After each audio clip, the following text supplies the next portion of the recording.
just started recording, Nicholas.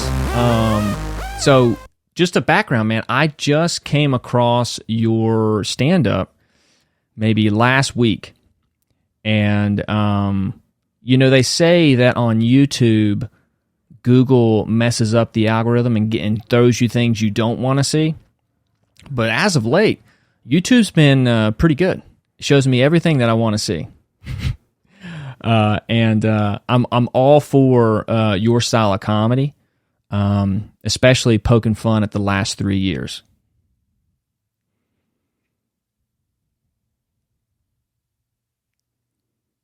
Thank you very much, man. Thanks for the invitation. Yeah, the gods of algorithm have been also kind to me because it looks like my video is reaching a lot of people. It's been quite surprising for me as well. Maybe I don't know how it works. Maybe a handful of people with very good networks shared it, and that went exponential from there on. But I can't really complain. Or I thought, who knows? Maybe YouTube is so busy censoring, I don't know, anti-vaxxers that they just let this one slip under their radar. Right. No, I saw it and I was like, okay, he's going to be a big name in a couple years, especially if he keeps putting out content like this, because there's a huge market, especially in the United States, that wants this type of comedy. And I'm like, if he'll jump on the podcast, that'd be great, because I know in a very short amount of time he's going to be too busy for unknown podcasts. Mhm. From your mouth to God's ears. Thank you anyway. I appreciate your invitation. Yeah, man. So I wanted to ask, so living in London, you're from Italy, correct? That's right. When did you move to London?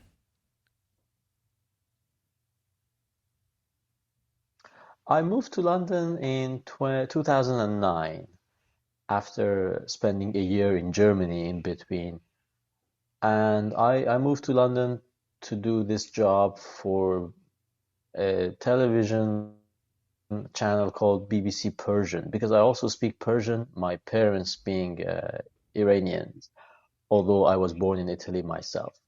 So basically that's why I moved to London. And since then I've become a naturalized Brit as well. But on the side, I started doing a bit of comedy in 2017. I always liked it for different reasons, and of course London is a big hub, maybe like New York, and it's big, and stand-up has gone big. There's more offer than demand actually, which is another it can be another topic. But anyway, I started that and gradually tried to commit more to it. But then, the pandemic happened. Uh, I have a couple of kids. My second daughter was born just over a year ago, so I haven't been very prolific. And then I've had run-ins with my day job, which I had to leave because they were not happy with my brand of conservative, right-leaning comedy at all, as you can imagine. Mainstream media, mostly inhabited by lefty journalists. So and it was very frustrating, of course, because on the one hand, as a new comic, you want as much exposure as you can get, but then the risk was always uh, having issues with your bosses, because the bigger you get, the more likely it is for the bosses to come to know about the situation. In fact, that's what exactly happened in 2020, right at the beginning of the pandemic, or at the start anyway. The Spectator website, the Spectator being a very reputable conservative publication in the UK, they ran an article on their website called "The Best Unwoke Comedy to Watch in Lockdown." And I was flattered to be one of the four comics to be featured on that. I was the only one who had no TV credits among them. And wouldn't you know it, the article found its way to my boss's desk, you know. And of course, Brexit had happened, Trump had happened, so I had serious divergences with our newsroom, with the colleagues, and there were people who, you know, hated my guts. And so, I ended up in a disciplinary procedure, and I got a final written warning, so I had to leave that job, um, which gave me more margin or more, you know, safety to try comedy, to dedicate more of my time. It didn't happen exactly because, as I said, my daughter was born shortly after I left the job. But then I did this routine in January, but I made the video public only 3 or 4 weeks ago, and suddenly it went, you know, skyrocketed, at least by my standards. So now it has just over 600,000 views. So it has been nice. But that's basically the story in a nutshell. Well, I've got goosebumps just hearing your story because I know a lot of people have experienced similar things that you experienced with your job. I've experienced certain things living in Los Angeles and being having the same views, and I want to do whatever I can do to promote your work because I know how difficult it is to do what you're doing. Thank you, man. In the environment that we're all living in, because you will lose your job, and there's going to be a big transition period between losing your job and then creating a full-time income from your stand-up, right?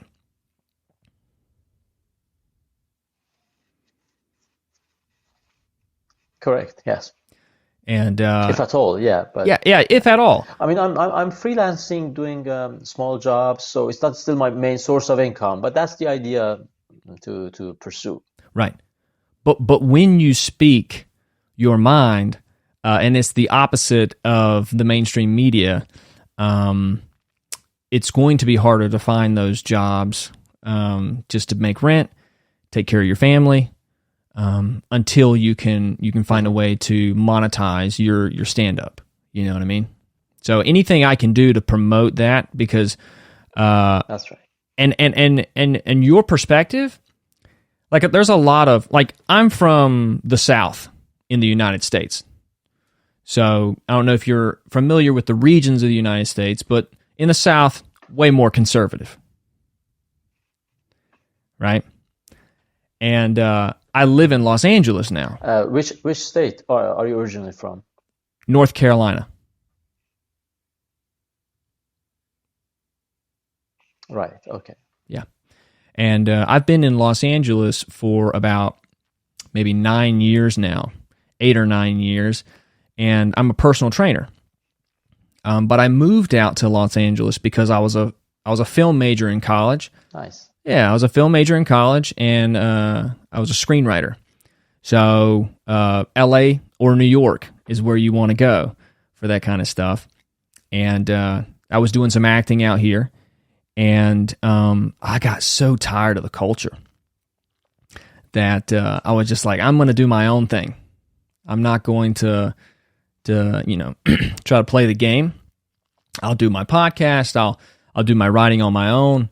And because it is a business where if you don't share the same ideas, we're going to ostracize you, and you're not going to get in. You're not in the group.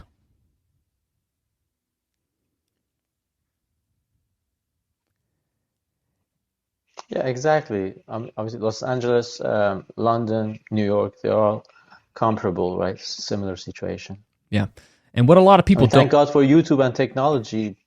That's what I was going to say. A lot of people don't understand, especially with the podcast, with these platforms. Yeah. A lot of people don't understand who live out in Los Angeles that half of our country thinks the opposite of you. And there's a whole market for people with the opposite viewpoint to create a business and to find their support and their following of people who are interested in what you're saying. But when you're living in that in this thought bubble, this echo chamber, these people don't really they don't understand that. But having been raised in the South and understanding that, I'm just not going to play into it. I'm going to create my own way, and I'm in support of everybody else doing the same thing, and that's what you're doing, and I love it.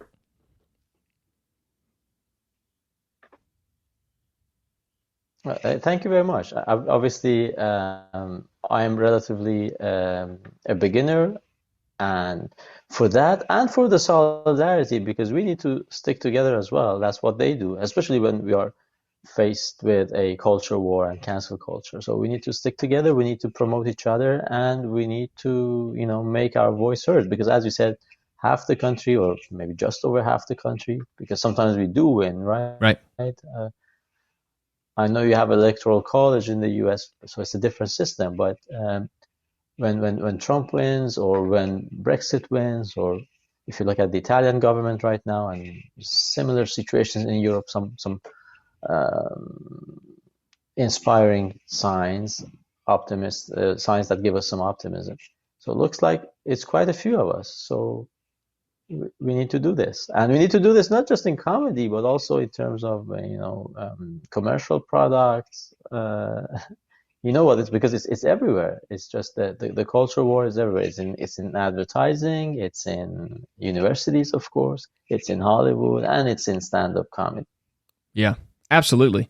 So I was wanting to tell you, your style of comedy is, I really enjoy it. But so there was a time when very like liberal comedy was always the highest, most popular form of comedy in a way. And anytime that you would poke fun at conservatives, it would be kind of in anger or in meanness, you know what I mean? And that never makes a conservative want to listen to your comedy, And at the end of the day, you want everybody to enjoy your comedy, right? It's comedy. We want to laugh. We want to laugh at each other and not take each other so seriously. And I always thought, I was like, it's not being combative in comedy can take away from bridging the gap, so to speak, to the other side of an idea, right? And I feel like that's what you do so well, is you're not mean-spirited with your comedy, but very subtle, and you find the wit there that can bridge the gap with people who have an opposing viewpoint, and it's more digestible.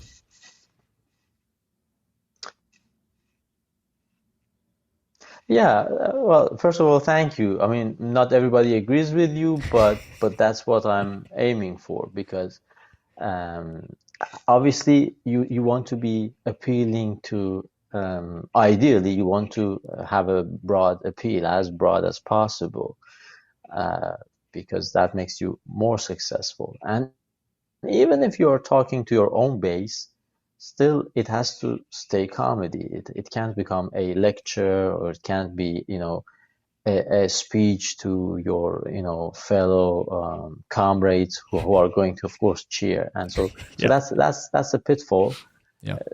which both sides actually can fall into. But it's important to give a message which has been, a bit sweetened or tampered, because at the end of the day, that is the purpose of comedy, and that is why comedy works, because an argument, or a topic which can be very unpalatable, very, okay, abortion is the maybe most obvious example, but any other political topic can be a hard pill to swallow, and comedy sweetens that. And people have strong feelings about their politics usually. So you need to use the sweet element of laughter, if you like, or entertainment, the entertainment value, to sweeten the pill, as we say in Italian.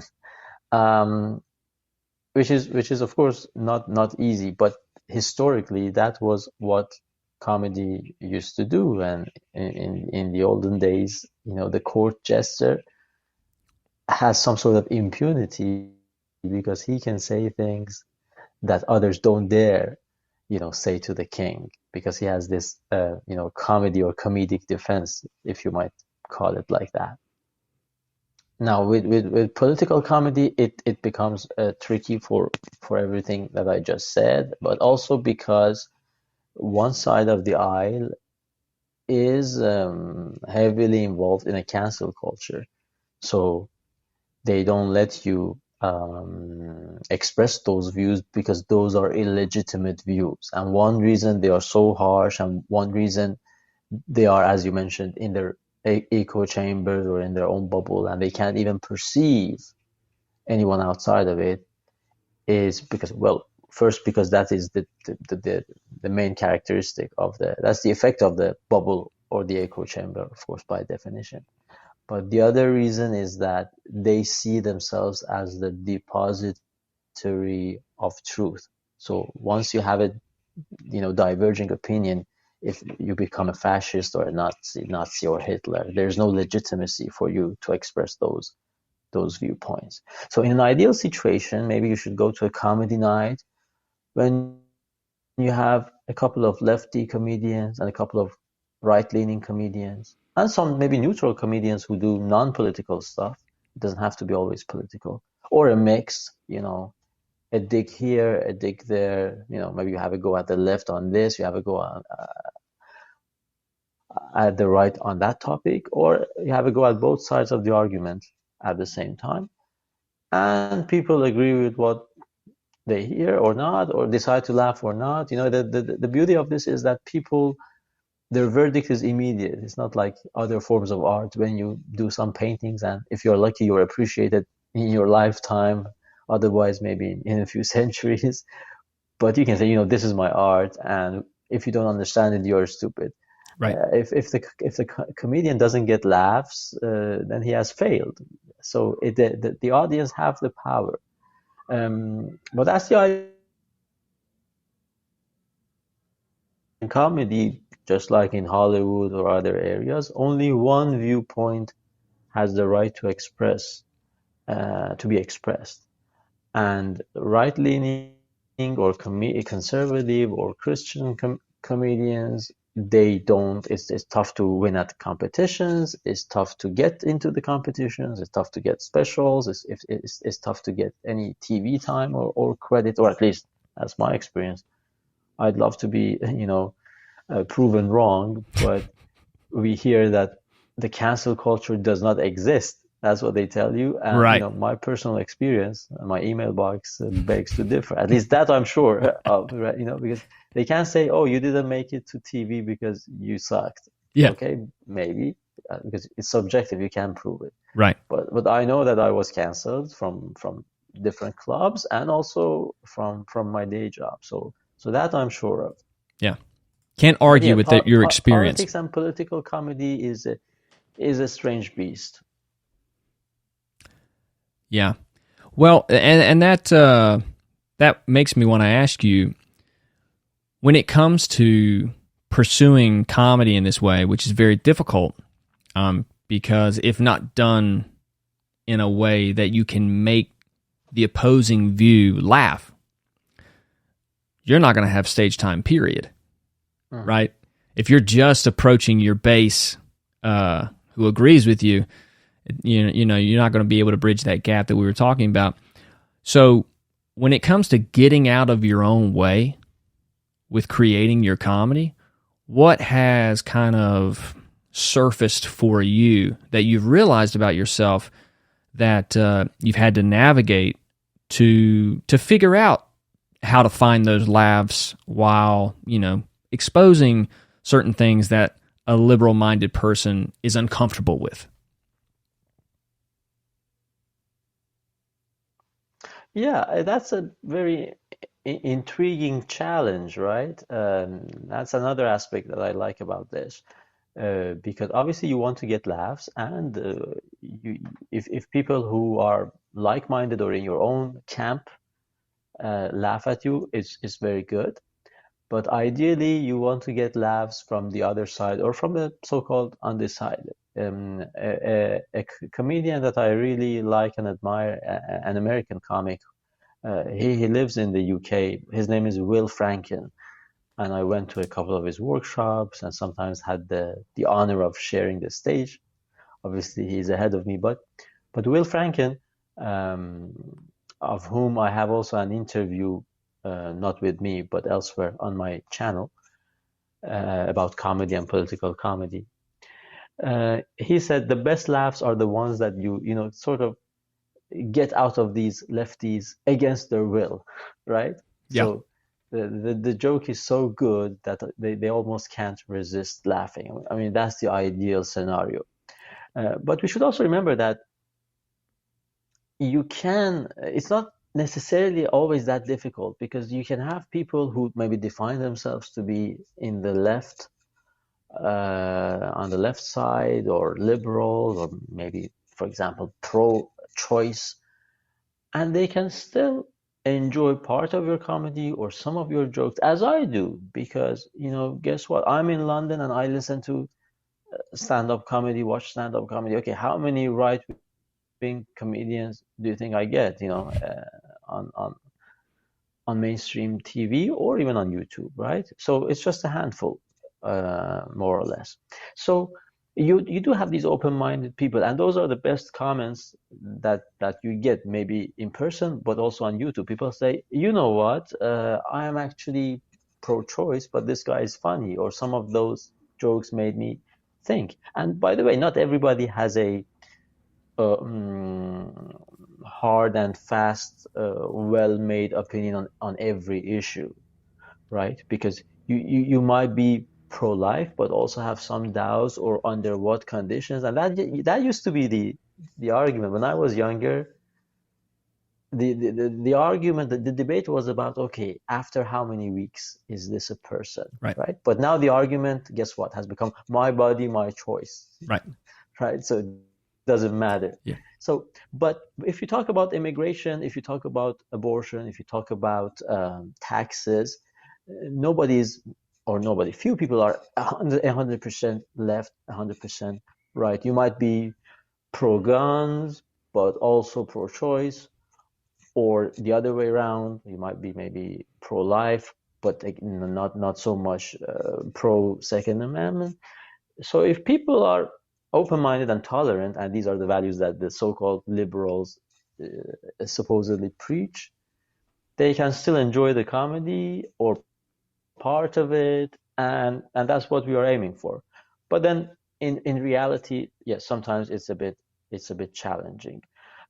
I'd say the risk of me only preaching to my base is not a real risk, me living in London. So maybe the YouTube sphere sort of balances it out, and that's what I joke about when I kind of bombing, or it's not going as well as I maybe expect, and it happens quite a lot. I say, you know what? Some of these jokes are for my YouTube fans, and the audience usually laughs, and it's true. And then people on YouTube say, yeah, we exactly like these ones. The harder you bomb, the funnier the video is for us to watch. So 100%. It's almost a win-win situation, right? Yeah. So if I don't do well, I say, you know what? In South Carolina, this kills. I mean, I haven't been there yet, but yeah. so that's the plan. It's true, man. You got a bunch of fans there. So I want to ask you, comedy. A lot of comedy is using logic, and exposing logical fallacies, and certain things like that, but also appealing to emotion and the balance of those two is something that you really do well when you're performing. Not only when you're writing, but I can tell when you're performing as well.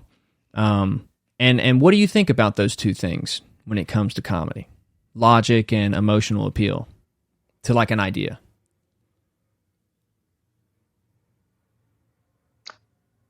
Yeah, one of the things I joke about, and it usually gets laughs, is that I present myself as a conservative or right-wing comic, and I say, maybe halfway through or early on, depends. I say, are you enjoying this right-wing comedy? Right-wing comedy is very much factual, fact-based, or what I lack in audience sympathy, I make up in accuracy and logic. Yeah.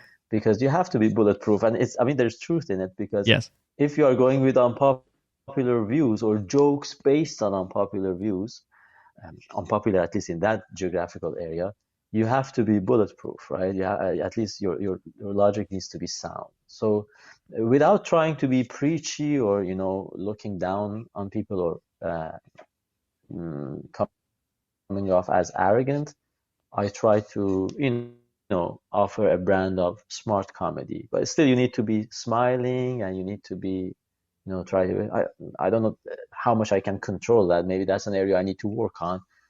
But nobody has told me, you are standoffish or, aloof or distant. Thankfully, that hasn't been my problem. Sometimes they say, "Oh, you are a bit low energy," and I think, a right-wing message and high energy and shouty, that doesn't maybe go down very well. No, you might as well just grow a But mustache. yeah, with logic, yeah, exactly. With logic, I'm all for it, because again, it's the if you're talking about satire, one element is to point out all these incongruences, all these uh, basically internal logical conflicts. Like when I joke and I say, you know, I believe in, I want to do something for the planet. I'm trying to believe in climate change. But the same people who tell us climate change is real also tell us that Islam is the religion of peace, Right. right? So the logic or the logical e- element is that, okay, they've been lying to us on everything, right? Um, the Trump dossier has just come out. There's Yep. there's some joke in there, or I think Babylon B did that, something similar. You know, the same people who for 5 years or 4 years told us about the Russian collusion are also telling us that climate change is real, that the demonstrations were mostly peaceful, that the vaccine is perfect, and you name it. So that's logic or lack of logic, Right. right? Or the thing I do at the beginning of my pro-life routine. I say, how come it was bad when Nazis did it? They killed unborn babies because these babies would have been an inconvenience, and it's okay when Karen from accounting does it because it's an inconvenience to her. If anything, the Nazis had a more valid reason. Reuniting the country, the Yeah. Versailles Treaty was too harsh on them. So I think it's funny, and I think the joke is there because Oh yeah. some people find it preachy. Well, not really. Well, it is. It might come off as preachy, and of course they are entitled to their opinion. By no means, as we discussed, my intention is to be preachy, because then it's not comedy. So I'll be totally, discrediting and disqualifying myself. Uh, of course, it's about a moral conundrum, and it's a big controversial issue, so it might come off as preachy. But I think that the joke is there because, comparing this with what Nazis did, which they did, Yes. but you're also doing. And then I go for, comparing the two reasons. Okay, these guys have lost territories, and they were blamed for, being the only guilty part in the First World War, which was not true, and their economy was crushed. And now they have German speakers living under, other nations because of, they've been removed from their fatherland, and so they have to make things right, and win back their territory, and they can't take care of these, uh, so-called undesirable babies. So if that was wrong what they did, how come you you get rid of your undesirable baby because you want to keep going out with colleagues and buy expensive cocktails in central London? So Right.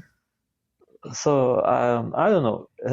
Obviously, the tricky thing when you do political comedy is that if people like it, you have to establish if it's because of the validity of the joke or because these people are simply on your side and they have so much thirst to hear these arguments in a comedy setting or any setting Yeah. that they kind of laugh at you. Is that it? I hope it's not the case, because then you see the lefty comedians and comedian after comedian comes and makes jokes and you know it, right? And some people do laugh, and I think to myself, okay, these jokes, they are not that good in the first place, and they are so tired, so they must be laughing just because they enjoy the message. Yeah. And I don't want that to be the case for me. But it's not for me to say, obviously, because Well, at the end of the day, it's subjective. well, I'll tell you. But I'll tell you. sorry, I digress. But to get back to your question, logic is very important, especially when you're a right-wing comedian. Right. Yeah. Well, I'll Go tell you ahead, sorry. my opinion, and your jokes are good. It's not because I've wanted to find someone who is expressing these views in a comedic way. That's true, but the way that you're doing it is very unique, and I think you'll realize that. But I think that's part of being, as self-critical as you are. You are trying the amount of effort you're putting into the joke is present in your performance. So, I think you're always going to feel that way, right? Yeah, well, first of all, you always doubt yourself, and I think to a certain extent, for anybody and in any sector is a good thing, because you need to doubt yourself and be, autocritical, if you like.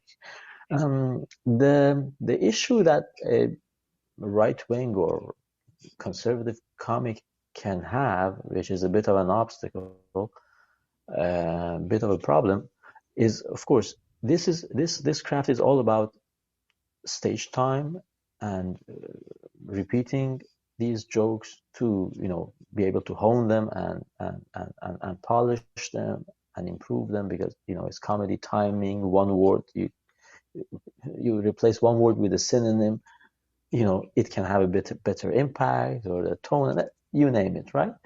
And of course, it's hard to find real stage time with real people in front of you doing the sort of material that I do in a place like London. And secondly, when you do find that stage time, when people don't laugh, is it because they have made a conscious choice to shut themselves down to you? Because like, I'm not gonna, laugh at this fascist, right? How dare he say, too much immigration can be a problem? Or because the joke is not really good enough yet. Mm-hmm. You know what I mean? Yeah. So that's a challenge. And well, I've tried to turn also that into a joke. So I say, I'm the at the end of the routine, I say, okay, thanks for listening, or you've been a great crowd, and I have been the funniest right-wing comic of this lineup, or the funniest right-wing comic you've seen this month. Yeah. Which is kind of true, isn't it? Yeah. So I say, yeah, this is the trouble is that I don't have other conservative comics to steal jokes from. But the good thing is that I'm one of the best in my field. Right. So there are a series of jokes that you can do about this, and I think so. Basically, I think it's a way of turning this problem into an opportunity. So I say, okay, I'm the funniest right wing comic in the UK, unless you know Alistair Williams, in which case I'm the second funniest right-wing comic in the UK, which is still very impressive, right? Right. Yeah. Yeah. So it's good. You know, I might be the third one, but you know, it's funny. These I mentioned double standards, and then I don't digress. I just mentioned this for this question, but uh, sometimes promoters who ban you, at least they have the courage to say, you know, I don't like this, and sorry, okay. But sometimes they try to come up with excuses like, I'm not against right wing, but you were not funny. And I'm like, well, I'm not supposed to be funny. This is an open mic, and this is why you don't pay me. Yeah. You pay none of us because this is an open mic, Yeah. and none of us is getting a penny because we are not supposed to be good. We're just supposed to be practicing. Yeah. And you're selling tickets for this night, no less. But anyway, still you are not paying us because the idea is this is, you know, a development opportunity for us. But anyway, and there was this other guy. I did this joke, something like, yeah, what I just said. The problem with being a right-wing comic is that I can't copy any material from nobody. But the upside is that I'm the only one and I'm the best one. And after the show, this promoter who later banned me because I was pro-Trump, he says, "You claim to be the only right-wing comic in the UK, but you can't say that. You are inaccurate because there's also Andrew Lawrence and Leo Kearse." So, okay, so I was wrong by a factor of two other comics. So you're saying that there's three of us in the whole kingdom? Yeah. It's an act. It didn't have Yeah. to be. But the point was there, Right. you know, and the joke was there. Right. But yeah, he was sort of, you know, validating my point, which was obviously, you know, when somebody talks about, I don't know, their evil mother-in-law, it's not like they're really evil, right? Or is there's they can be hyperbole, but yeah, so that risk is always there, that or that you know, problem that if people are not laughing, is it because I'm not good yet, or is it because they have decided to punish me? And if people are laughing, is it because the joke is really good, or because these people have been, you know, lampooned and insulted by mainstream media as racist, Brexiteers, ignorant, you know, misogynist, you name it, that they are just enjoying my message and they are laughing because of that. So that's something to take into account. Yeah. Well, even if that is true, hopefully that will give you more stage time to make the jokes even better.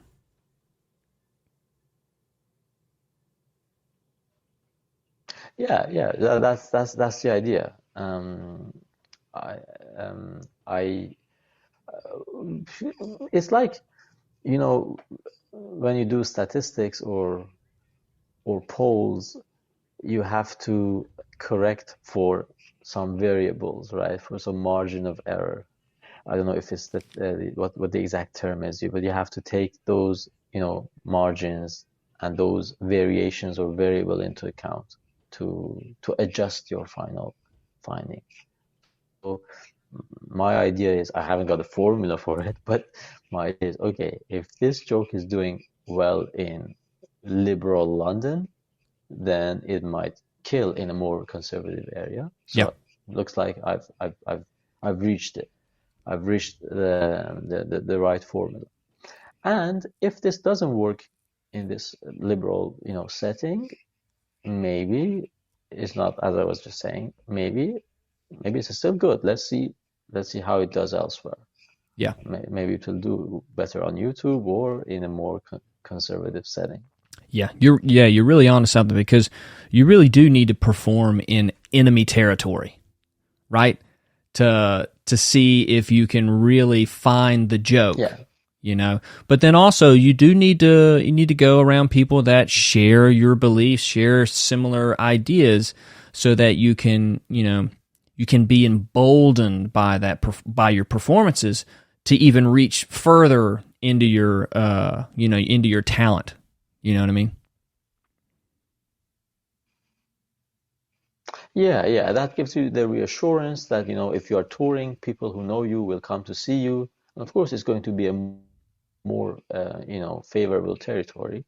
So that's what you need. People who like you, obviously people who, I'm not saying this is true of me right now because I haven't toured or I'm not that big, uh, at least not yet. But I'm not big at all. But you need to have your own followers and fans, and you need to also be try to, appealing to the neutrals or people on the other side who are maybe curious to see what this is all about. I mean, and it has happened to me also in a smaller scale. Like I was doing this small Fringe festival in London,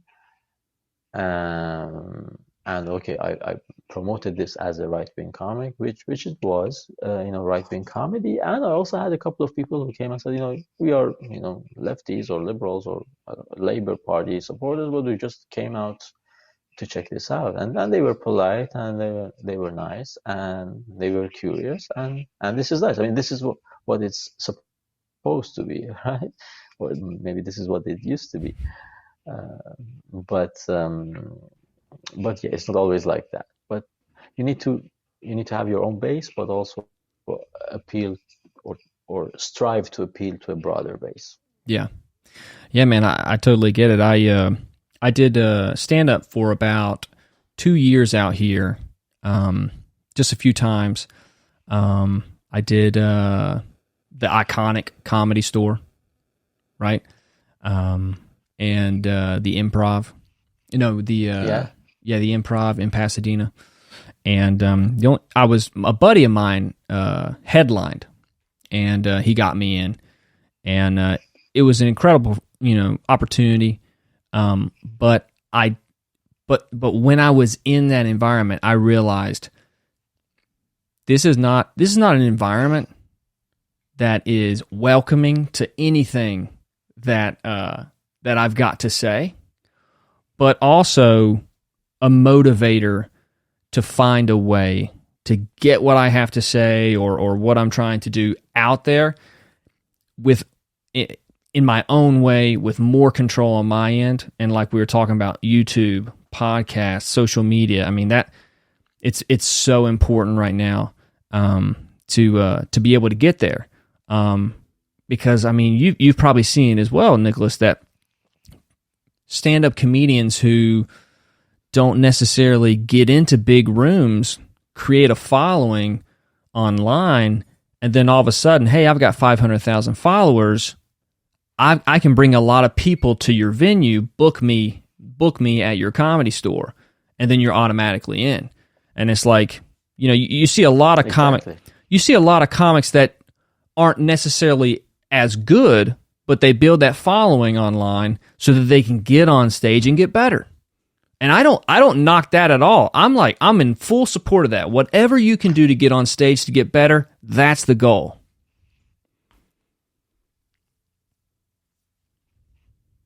Yeah, yeah, exactly. So it has the added benefit of getting where you initially couldn't get, as you perfectly explained, and it also can be a source of income with revenues, with merch.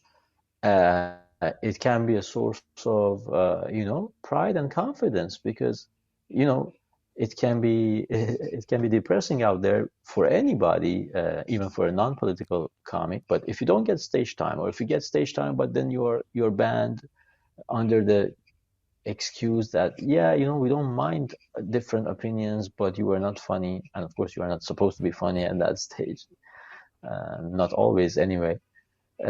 So having your own following gives you some validation, not just in the eyes of the gatekeepers of the clubs or TV shows, but also gives you, self-validation, because you think, oh, maybe I'm doing something right because, these people are following me, these people like my message.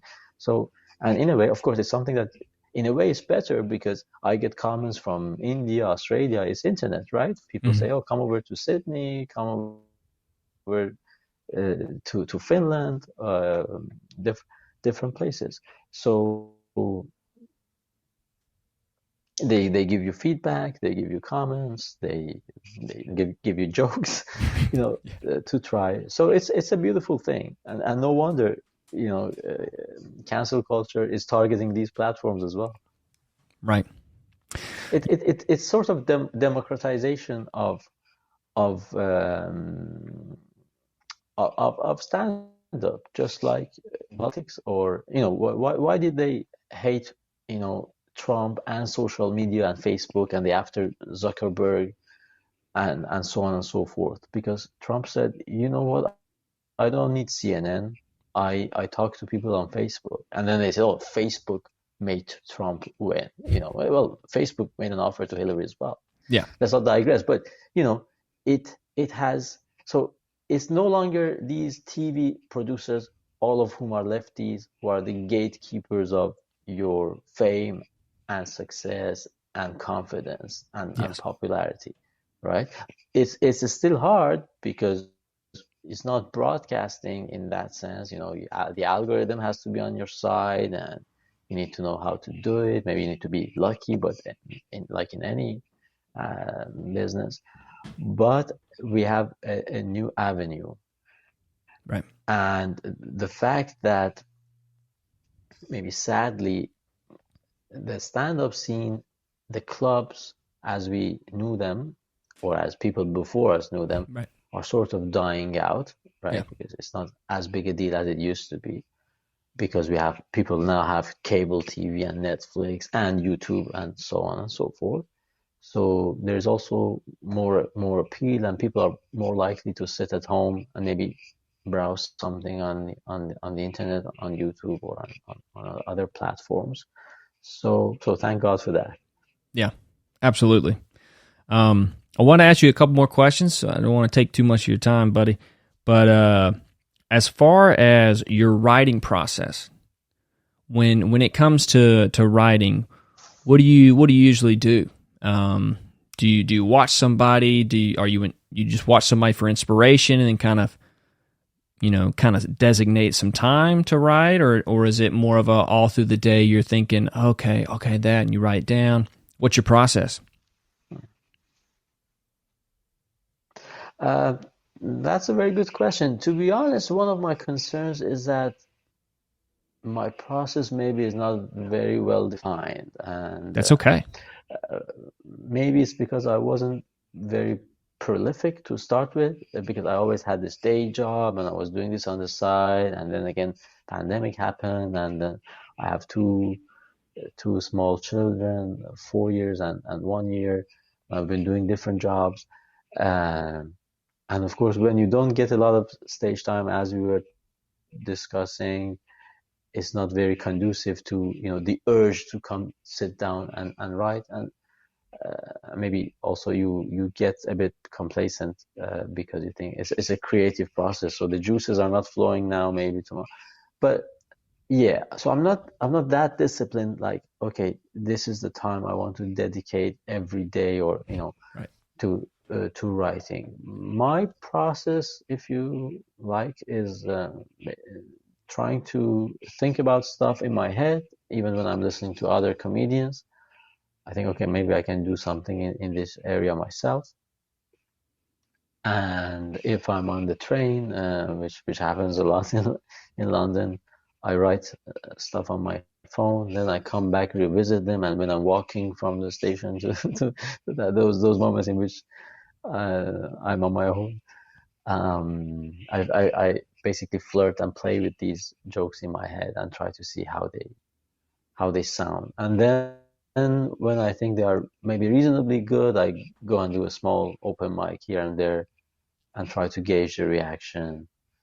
And then, um, as I said, try to correct for the potential margin of error, which is maybe hostile environment, or it's a small open mic. There are a lot of factors, right? It's not the right time of the year, or the venue is noisy, or the crowd is mostly comics. All these things that can should be considered by any comic, not just somebody who does political comedy. So that's that. Now, as I'm becoming hopefully a bit maybe more successful, maybe I need to also work on my process, makes it be a bit more disciplined and dedicate more time to writing and make it a bit more, structured, if you like. Yeah. Well, another thing is that I used to have this friend from New York. He wasn't necessarily conservative, but we were friends, and he was trying this in London as well. But then he moved back to New York. Uh, so, and one of his suggestions was, let's get together and write together. I don't know how well it works. It's definitely worth a try. But finding people with a similar style who can sit with you and write similar stuff and give feedback, that's also a bit of a challenge, right? Um, Well, you got one right because you here. need to have maybe even one. Yeah, okay. Great. I'll take you on that offer, definitely. Yeah, man. I thoroughly enjoy your obviously very well read philosophically and theologically. And you mentioned some Latin, and you mentioned some references to. Maybe I come off like that, but Well, hey, that's my perception, so it worked.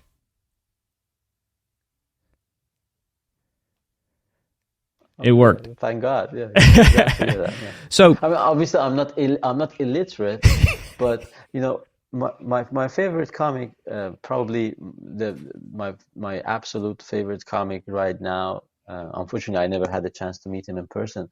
Was Norm Macdonald, yeah, and one of the things I liked about him was that he was very knowledgeable, but he always had this semi persona that he's an average guy who doesn't know many words. Of course, he was joking, yeah, but he had this aura about him. Deep down he was very knowledgeable, but he was very humble, and his act was also somebody who is very down to earth and approachable. yeah, yeah. So yeah, I know a bit of Latin because I speak Italian, but I never studied Latin classically. Yeah, geography, history, and different backgrounds. I try to incorporate that because at the end of the day, those are things are the things I like, and Right. and it's easier to work them into comedy, obviously. Yeah. But maybe I come off as more knowledgeable than I actually am.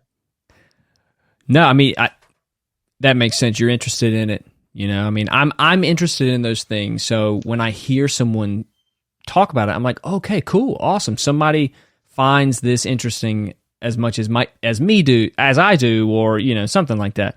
What was I gonna say? Damn, what were you saying? You were saying something about. Oh man, I lost my train of thought. Damn, don't you hate that? Philosophy and yeah, it happens to all of us. Oh, Norm. I saw him perform at the Comedy Store maybe within like a year before he died. And I don't know if he ever put this joke out there. So I envy you a lot now. And it was a drop-in performance too. I went there with my girl. Joke? Yeah, he dropped in. It wasn't even on the bill. Okay. Yeah, so we were there to see Joe Rogan and Brennan Schaub and some other comedians came on, but then Norm dropped in and he did 15 minutes, and he was not doing well to the main audience.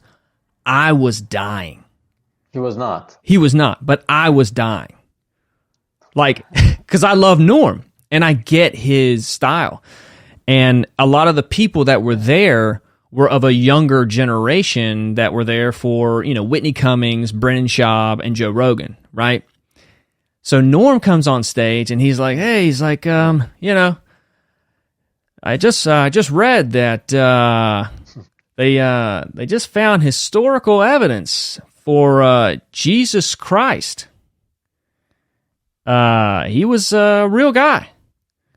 But there was another guy, Jesus H. Christ, and he he had a horrible time because everybody was associating him with this other Jesus guy, and it just like 5 minutes on Jesus H. Christ, I was dying.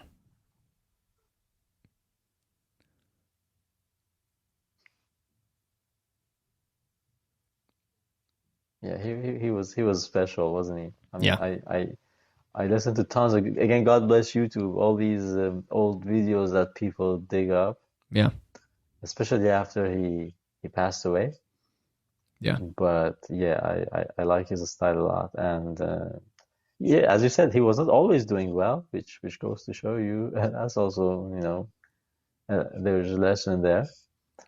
But he was very funny, not pretentious, probably politically more, in our on our side than the other one, yeah, which helps, if you one like somebody. yeah, His clashes with the view, and yeah, definitely he was a Christian, and yeah. in terms of the values. So what's not to like? Exactly. I agree. Um, and last question, I'll get you out of here. I know your kids might have been woken up by our podcast or something. But as far as growing up as a Christian, was it a part of the family or? No, by now they are fast asleep, Okay, thankfully. good.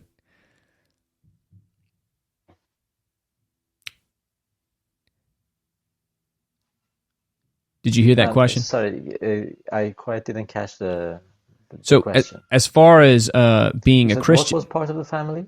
so Christianity, was that a part of how you were raised, or did you come to it later in life? Not really. My parents were actually Iranian, so technically they were Muslims, even not practicing. But I was born in Italy, so I was familiar with the ideas and with the worldview. And as time went by, especially after having spent time in the Middle East as well, I did my high school years there. And also, in a way, because of this vicious, wave of Christian bashing, or Christianity bashing, which obviously you're familiar with. It looks like they are the only target. So I became a bit more and more, resolute in my sympathies for Christianity, because, and again, I don't know, this must be norm. Like, um, even if you don't necessarily see yourself as a Christian, you must like Jesus Christ. I mean, what is not Yeah. to like? Give to God what belongs to God, and to Caesar, separate state and religion, and he who is without sin. Who can argue with that? Right. So, and the idea, and again, this is a norm code for sure. And it says he likes Christianity because it puts a child in the center of its worldview. That's the baby Jesus, right? Speaking of pro-life and pro-choice.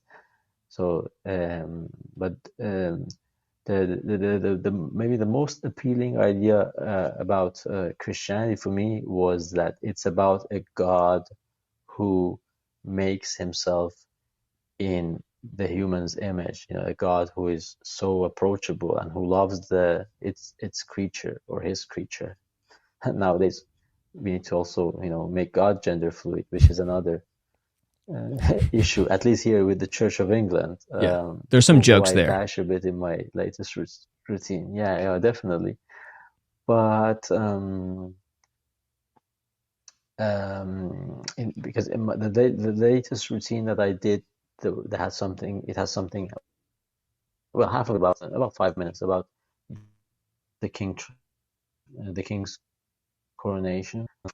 Here we have Church of England, so which I make fun of, and it's Church of England has come up with this idea to be discussed that maybe in some prayers God can be assigned the female gender, and then they say, okay, what about this the Father's prayer? Maybe the first line will be omitted. They still have to discuss it, but the idea has now gained traction. At least it will be discussed. So anyway, among all other things, so yeah, it's a funny church.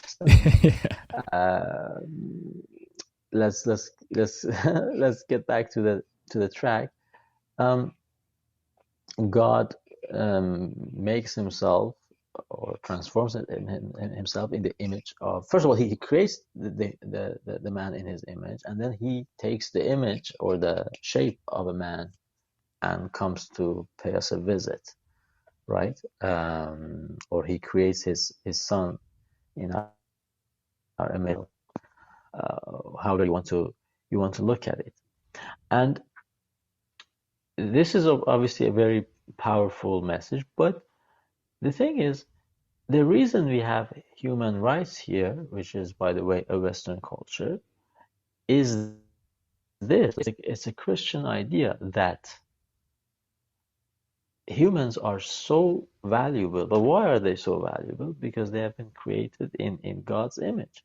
So whenever, and this happens to me a lot because of my opinions and my comedy, that when I go after Islam, they say, oh, but what about the Middle Ages? So many people were killed before Europeans, got rid of Christianity, and now we are living in peace.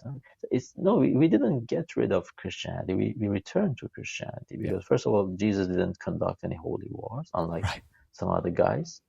I don't mention who, because maybe we want to monetize this video. But we didn't abandon Christianity to come up with the concept of human rights. We have human rights because we say this being is worthy of respect because it has been created in God's image. So long story short, although I have not been technically personally baptized because I don't come from that kind of family, and I never got around to it myself, so I'm not a practicing Catholic or Christian, if you like. I have the sympathies for the worldview, as you can see in my some of my routines as well. And I have baptized my my little daughters. So yeah. So maybe technically I'm not in the flock, but I'm there, in spirit and in let's say worldview alignment. And that it's also great that the Apostle Paul doesn't condone circumcision, so you're still good. Yeah. Okay. Good point. Yeah. There you go. Well, dude, this was great. I want to support your comedy as much as I can.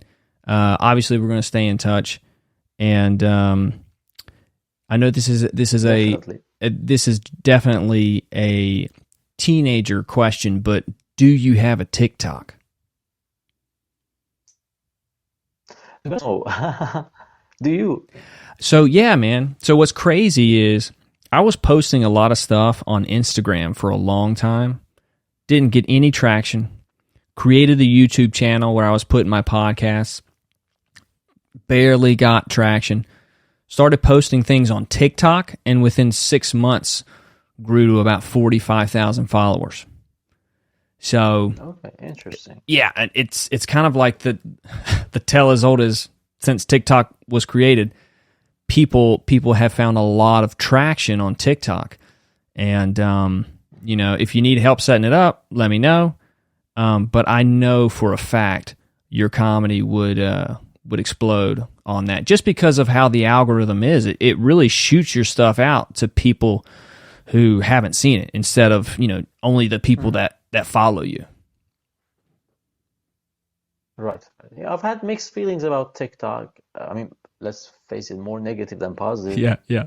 Because because of the whole China thing Yeah. and this suspicion that, um, and then I always thought the demographics, they are much younger, so are they gonna like my stuff? But for the same reason, maybe one should go there because of that demographic, because they Yeah. are our future. Yeah. Yeah. Yeah. But yeah, man, it's definitely As something to Norm would think say, about. What's that? I said, Norm used to say, they say children are our future, but they said the same thing about me as well, and it didn't work out. Right.